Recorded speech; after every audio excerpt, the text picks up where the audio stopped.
Patrick Buisson, La cause du peuple, l'histoire interdite de la présidence Sarkozy, édition Perrin, 2016.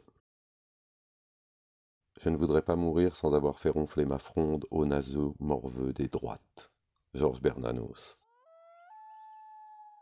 Page 33. En ce sens, Gilles Deleuze, allié du sophiste Protagoras et de son mythe de la mobilité universelle, aura compilé le vrai bréviaire de mai 68 avec son anti-Oedipe, qui exalte les machines désirantes, les schizodécodeurs et autres rhizomes, afin de mettre la volonté de puissance du surhomme nietzschéen à la portée du consommateur de duty-free. Lui et les autres maîtres de la déconstruction, Foucault, Derrida, Lyotard, et dans une autre mesure Lacan, auront ainsi offert, sous couvert d'accomplissement révolutionnaire, une contre-idéologie utile aux puissants pour perpétuer leur déni du réel et leur mépris subséquent du populaire. Page 37. Un autre exemple plus récent soulignait à quel point le fait de chasser sur les terres de l'ennemi, bien que constitutif de l'art de la guerre depuis la nuit des temps, n'est pas en politique exempt de fâcheux contre-coups. Lors de l'élection présidentielle de 1995, Jacques Chirac fit campagne sur le thème cher à Emmanuel Todt de la fracture sociale pour contourner par la gauche la candidature d'Édouard Balladur. À l'époque, on salua la manœuvre pour son habileté. Or, d'un strict point de vue électoral, l'alchimie supposée revint à transformer l'or en plomb et un total des voix de droite avoisinant 60% au premier tour en une courte victoire créditée d'un petit 52% au second. Page 40. Il n'y avait pas que ces voix de la France d'en bas pour inciter à la prudence. Les expériences étrangères nous y invitaient tout autant. N'était-ce pas aux États-Unis, où l'affirmative action était devenue le gauchisme des classes supérieures et l'étendard des néolibéraux, que la politique de discrimination positive avait servi à masquer l'accroissement de l'inégalité économique entre les plus hauts et les plus bas revenus? Les chiffres ne montraient-ils pas que la politique en faveur de la diversité n'est nullement un moyen d'instaurer l'égalité, mais au contraire un mode de gestion de l'inégalité? En France, pourtant, un organisme comme la Haute Autorité contre les discriminations et pour l'égalité, HALD, avait servilement dupliqué le modèle américain d'après lequel ce n'est pas la pauvreté qui interdit d'accéder à la réussite ou à l'emploi, mais uniquement l'origine ethnique et le sexe des individus.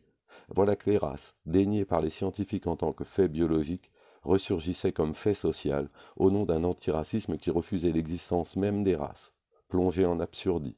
Toute l'idéologie de SOS Racisme, qui depuis des années avait largement contribué à promouvoir un essentialisme racial ou ethnique tout en prétendant le combattre, donnait là ses fruits les plus corrompus. Page 46. En choisissant un 1er mai, jour de la fête du travail, pour mettre fin à ces jours, l'ancien ajusteur fraiseur devenu Premier ministre Pierre Bérégovoy n'avait-il pas voulu signifier sous forme de message post-mortem qu'une page dans l'histoire de la gauche était définitivement tournée? Page 64. Pour Nicolas Sarkozy, les Invalides furent l'équivalent d'Austerlitz pour Napoléon Bonaparte, son chef-d'œuvre tactique, la seule bataille où il avait pu choisir le terrain, y amener l'ennemi et lui imposer son plan.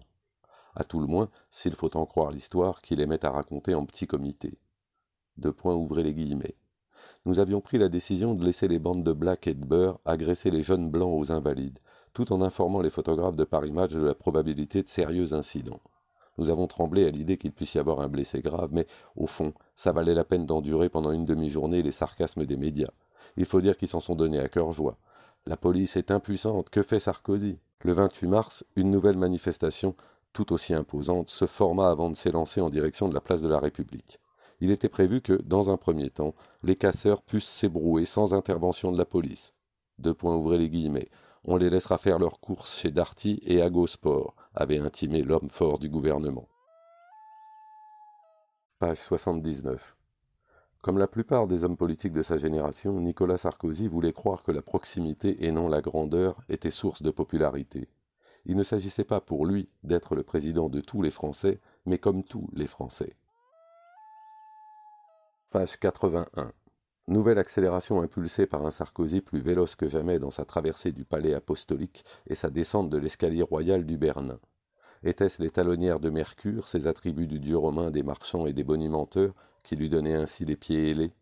Essoufflée, la chenille processionnaire des gentilshommes du pape, la fameuse noblesse noire, peinait à suivre le rythme, décrochant du peloton avant d'y recoller dès qu'une chicane ralentissait la marche du groupe de tête.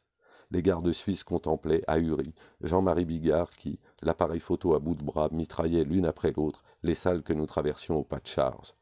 désarmant Bigard, qui, dans l'avion, m'avait confié « D'accord, je suis le comique le plus con et le plus vulgaire de France, mais il n'empêche que je crois en Dieu. C'est mon droit, non ?» Ultime station, la plongée au tréfonds de la nécropole du Vatican se fit sous la houlette du recteur de l'Institut pontifical d'archéologie. Devant le tombeau de Saint-Pierre, le docte prélat, tout à sa passion, détaillait l'historique des fouilles, lorsque Guy Gilbert, le curé des Loubards, se pencha vers lui. « Frère, faites vite, j'ai les crocs. » Page 90. En adepte d'un négligé savamment étudié, Carla Bruni-Sarkozy commenta à notre usage cet apparent désordre. Le personnel de l'Élysée est un peu perturbé car je suis très désordonné.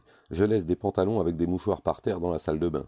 Je sens bien qu'on ne me tolère que parce que je suis de gauche. Page 91. Un premier incident éclata le 5 février 2008, 3 jours après la célébration du mariage à l'Élysée, lorsque Sarkozy s'emporta contre son chef de cabinet, responsable de l'organisation d'un déplacement en Guyane. Il ne voulait à aucun prix coucher dans la résidence du préfet. Qu'est-ce que je vais faire de 17h à 9h du matin? Il fait nuit noire à cette saison et le coin est infesté de moustiques. Et puis d'abord, qu'est-ce que je vais foutre en Guyane? La Guyane, c'est 200 000 habitants, dont la moitié d'analphabètes. Page 92. L'augmentation de son salaire de président de 7 000 à 18 700 euros, au prétexte de l'aligner sur celui du Premier ministre, un des dommages collatéraux résultant de la pension alimentaire due à Cécilia, au terme du jugement de divorce par consentement mutuel qui avait entériné 10 jours auparavant les accords entre les deux ex-époux. Page 93. Pour avoir été le témoin involontaire et embarrassé de quelques scènes de genre qui relevaient au mieux de Feydeau, au pis de la biche, je n'ignorais rien des conséquences que pouvait exercer l'empire tyrannique des émotions de Nicolas Sarkozy sur sa vie publique. J'avais pu constater à quel point la crise conjugale de 2005 avait fait de lui un candidat cyclotimique et un ministre à la vocation affectée de variations saisonnières. J'avais surtout gardé en mémoire le psychodrame du 6 mai 2007, ce dimanche du second tour de l'élection présidentielle où, après avoir échangé à plusieurs reprises dans la matinée, et bien qu'il n'y eût plus aucun doute sur l'issue du scrutin, le candidat m'appela une nouvelle fois vers 15 heures. « À ton avis, où va s'arrêter le curseur, 53 ou 54%? J'aimerais que tu le dises à Cécilia, je te la passe. » À l'autre bout du fil, j'entendis une voix excédée me lancer tout à trac. « Dites-lui 54 et qu'il nous foute la paix. » Page 95. Ainsi, pendant de longues semaines, la page Facebook officielle de Nicolas Sarkozy figura-t-elle en tête des résultats pour l'expression « trou du cul », élégante manière de nourrir le débat d'idées dans l'espace public. Page 99. La filiation était patente entre Giscard, le premier de nos dirigeants à avoir exigé d'être systématiquement filmé en gros plan lors de ses allocutions officielles ou qui s'exposa torse nu devant les caméras de télévision à l'issue d'un match de football dans le vestiaire de Chamalières, et Sarkozy, le président selfie, pour qui saturé de sa personne le champ médiatique fut une obsession de chaque instant. Page 107. À la prophétie de Balzac, implacable psychomécanicien de la comédie humaine, selon laquelle, en coupant la tête du roi, la Révolution a coupé la tête de tous les pères de famille, répond par-dessus les siècles le constat du psychanalyste Lacan sur la forclusion du nom du père. En procédant à la pendaison symbolique de l'effigie du général de Gaulle à la fois père de la nation et monarque républicain, en reprenant à leur compte l'utopie permissive de la société sans père, théorisée durant l'entre-deux-guerres par les philosophes de l'école de Francfort, les contestataires de 1968 posent l'acte fondateur d'une révolte qui déborde le cadre sociétal et culturel. Page 108. Avec May, tous les grands signifiants despotiques sont congédiés. La mort de Dieu comme celle du Père ne relève plus du débat mais du constat. Du moins est-ce ce que proclame le siècle en son jabot avantageux. La psychanalyse leur ayant appris à reconnaître le lien intime qui relierait le complexe paternel et la croyance religieuse, les féministes sont les premières à en tirer la leçon, à l'instar d'Elisabeth Badinter. Ouvrez les guillemets. Si l'humanité a voulu se débarrasser de Dieu, c'est avant tout parce qu'elle voyait en lui le symbole du Père. Page 109.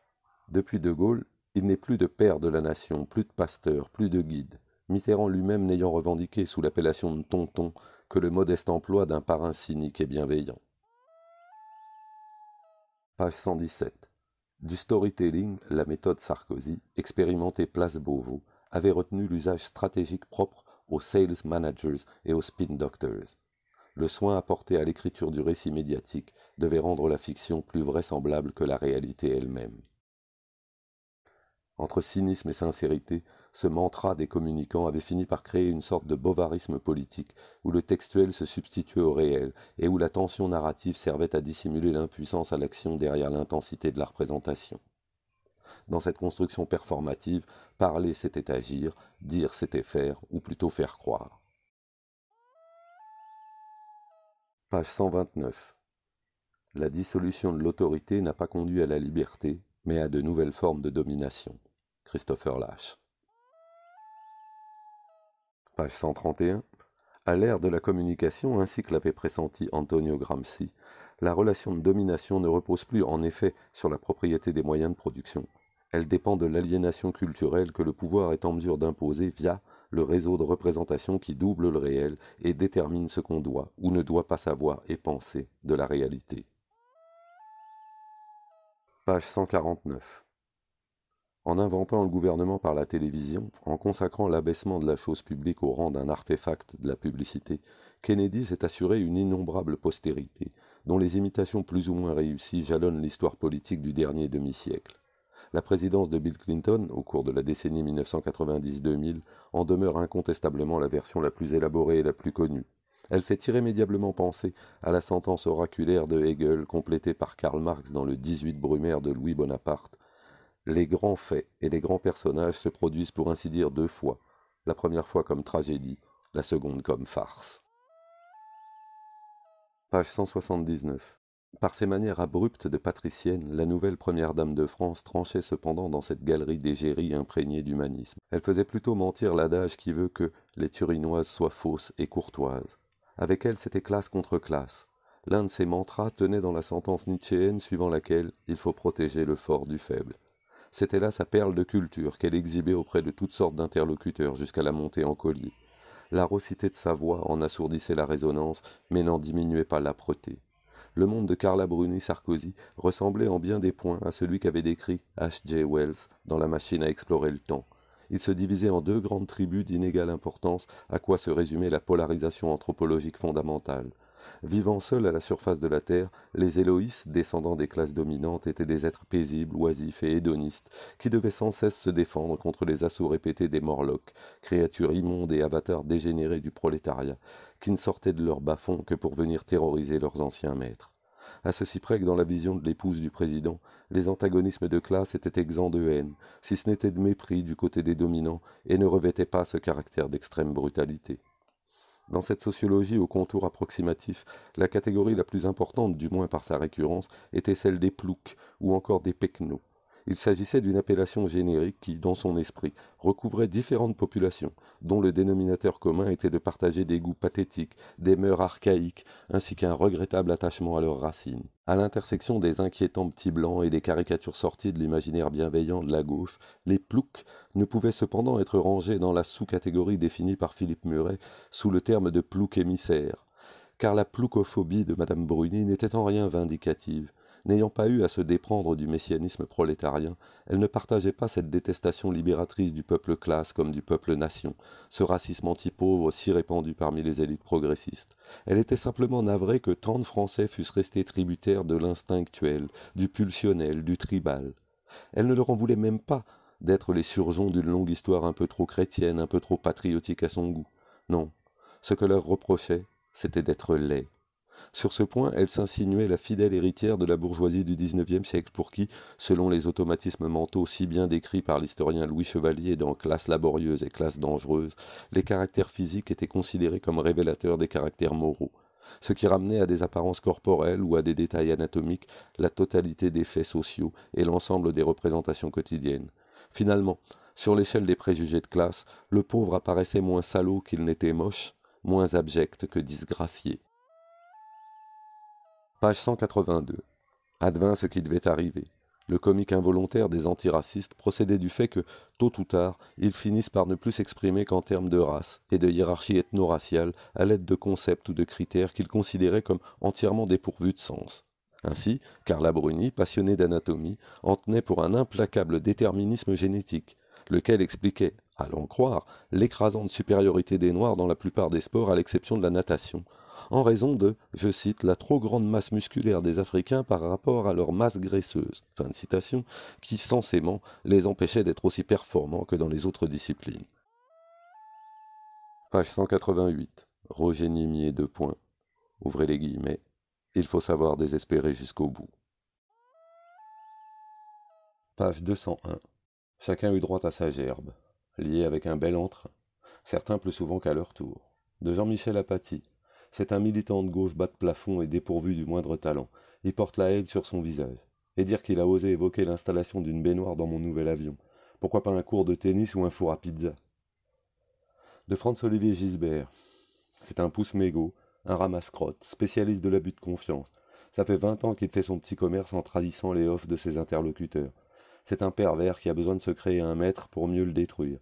Il l'a fait avec Mitterrand, il l'a fait avec Chirac, ça n'a pas marché avec moi. De Laurent Geoffrin. Pourquoi se cache-t-il derrière un nom de station de métro? Il s'appelle Mouchard. Pas Geoffrin, Mouchard. C'est un joli nom, Mouchard. Ça lui va bien. Surtout quand on dirige une entreprise de délation camouflée en entreprise de presse. On me dit que son père a été longtemps le financier de Le Pen. Je comprends qu'il ait beaucoup à se faire pardonner auprès de ses petits camarades. Page 209. Le dieu Lard de la table présidentielle n'était ni Jaurès ni Barès, mais Hermès. Quand on y parlait look, fashion et lifestyle, c'était la marque de la boutique de luxe du faubourg Saint-Honoré qui faisait référence. Mais dès qu'il était question du prix des choses, c'était l'autre Hermès qui animait les conversations, celui dont la mythologie grecque, si soucieuse de reproduire par des figures divines les petitesses humaines, avait fait de manière prémonitoire le génie du libéralisme, puisque le trismégiste, les 3 fois grand, était à la fois le protecteur des marchands, celui des voleurs et de la communication.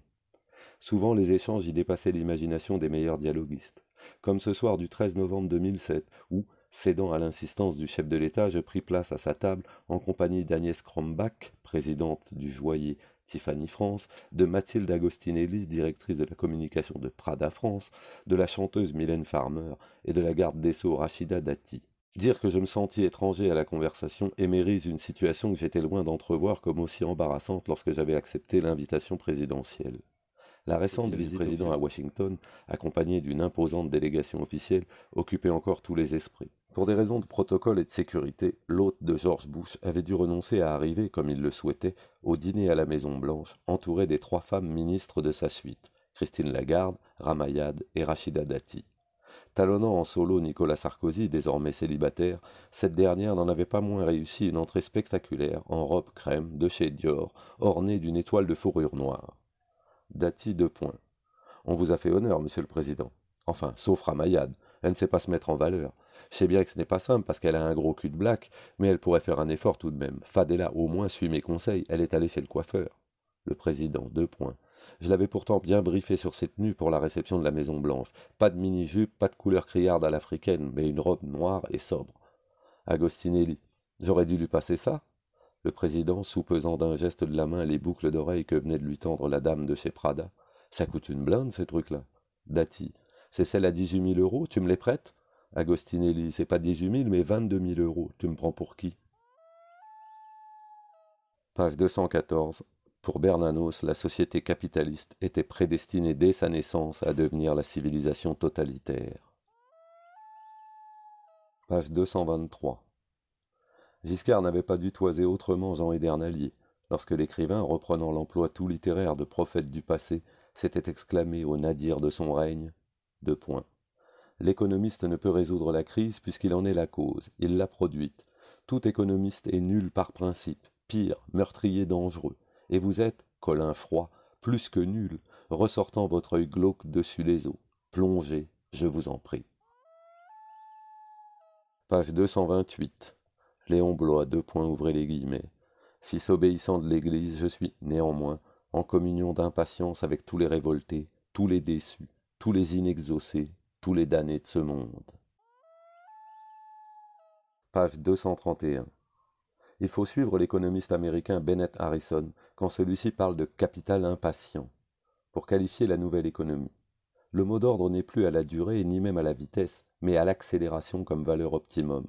La durée moyenne de possession d'une action sur le marché de New York est passée de 8 ans en 1960 à moins d'1 an en 2010.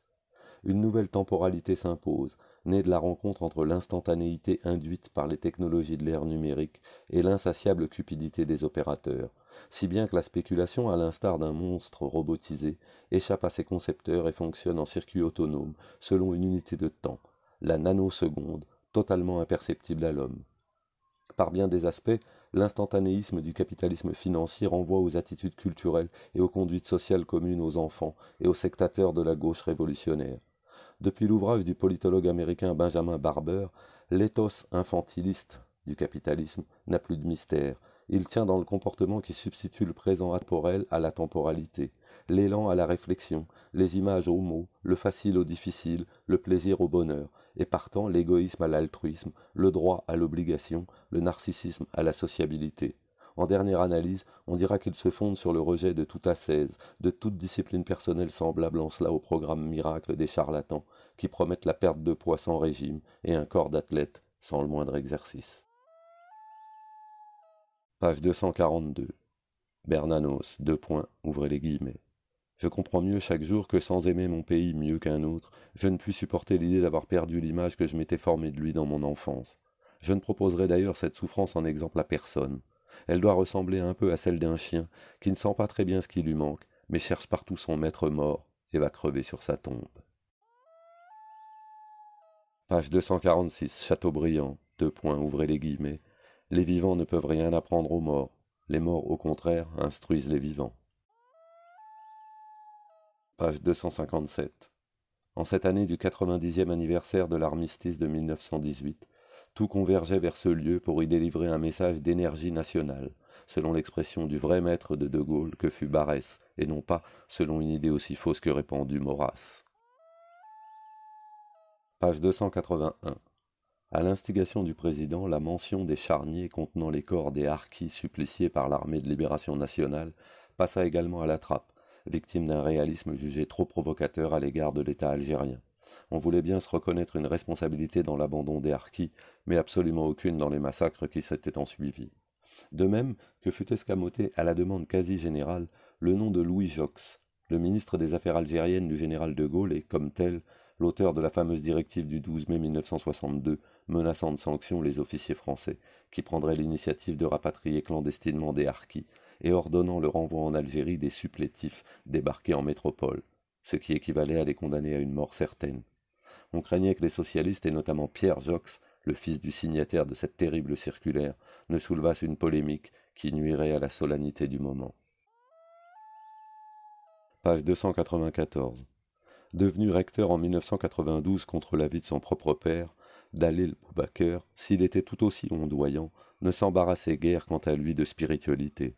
Autant le père avait bénéficié de son vivant d'une réputation de maître soufi et de fin théologien à qui l'on attribuait l'une des traductions les plus populaires du Coran. Autant le fils apparaissait comme détaché de la pratique religieuse. Diplômé de médecine, il n'avait étudié ni l'arabe ni les sciences islamiques. La rumeur, parmi certains de ses coreligionnaires, allait jusqu'à dire qu'il serait amateur de bon vin et peu enclin à une stricte observance des préceptes du ramadan. Page 295.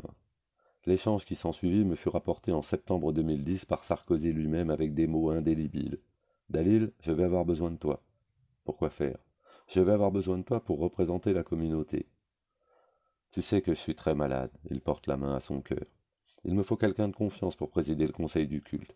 Je ne vois que toi pour bien faire le job. »« Tu sais que je suis très fatigué. » Il dodeline de la tête. « Combien ? » ?»« Tu sais que je ne les supporte plus, ces Arabes, que je les déteste. Je ne peux plus les voir en peinture. »« Combien, Dalil ? » ?»« Avec les musulmans, c'est pire. Toutes les histoires me sortent par les yeux. Ça fait plus de 60 ans que je les subis. Il faut me comprendre. J'ai été élevé dans une mosquée. Je n'ai jamais pu en sortir. Page 318. G.K. Chesterton, ouvrez les guillemets. Quand on cesse de croire en Dieu, ce n'est pas pour croire en rien, c'est pour croire en n'importe quoi. Page 385. Balayant d'un revers de main les mauvais sondages. C'est de la daube. Sarkozy s'accrocha à ce scénario comme à une planche de salut. Il faut d'abord que DSK soit désigné par la primaire des socialistes. C'est bien parti pour.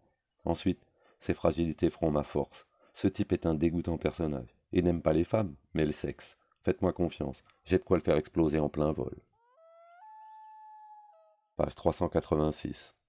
Lorsqu'il nous reçut le lendemain dans l'hôtel particulier de son épouse, Nicolas Sarkozy, assis sous le grand tableau de Bruegel que la mère de Carla avait offert en cadeau de noces au couple, affichait la mine des mauvais jours.